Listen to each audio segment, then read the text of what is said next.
Good morning. Sometime soon, you may find a note on your door left by a scout.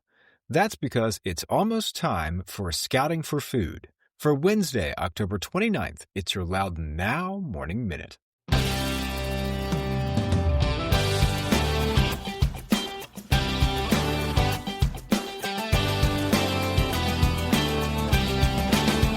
Thanks for being with us. I'm Rince Green. For 39 years, scouts across the D.C. area have held their annual Scouting for Food campaign. This fall, once again, thousands of scouts and their families will go out to collect food donations. Collection Day is Saturday, November 8th. In advance of Collection Day, scouts will distribute notes on doors to let people know about the food drive. They're asking people to leave non-perishable food items in bags or boxes on their doorstep for the scouts to pick up.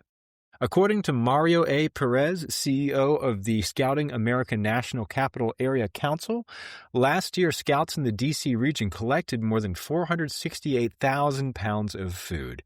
And he pointed out that a lot of people in this region are facing food insecurity right now. According to the Capital Area Food Bank's Hunger Report 2025, 36% of residents in the greater Washington region continue to face food insecurity. More info at ncacscouting.org and a list of some of the items they're suggesting you pick up in the story on our website, so go to loudonnow.com/Morning Minute to check out the whole story. In other news, and speaking of helping with hunger, this year, Leesburg's flower lady, Rachel Roberts, raised more than $31,000 to support Loudon Hunger Relief. Since 2012, her flower stand on Edwards Ferry Road has raised about $223,000 to help fight hunger. Every spring and summer, she creates flower arrangements from her garden and puts them on a roadside stand where people can drop off a donation and take an arrangement.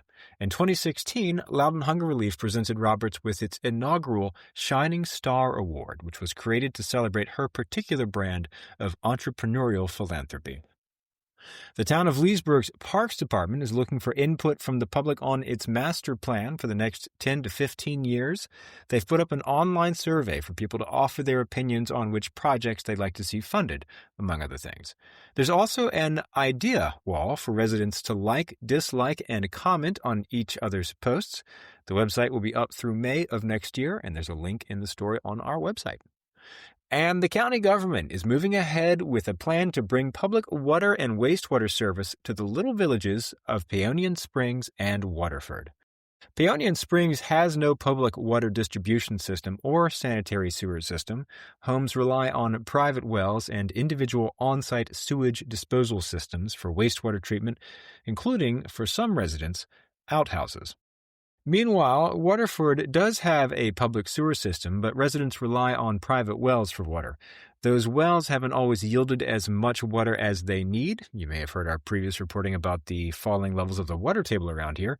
The Board of Supervisors is hoping to tackle both those problems at once with a $60 million project to connect both villages. That, of course, will involve a new pumping station, new wells, and a new treatment facility, among other things. But some people in those villages are not in favor of these projects, and a number of conservation organizations have gotten together to oppose it, arguing the project will ruin some views and open the door to more development around the rural villages. So, get the full story on this and all these stories over at loudonnow.com.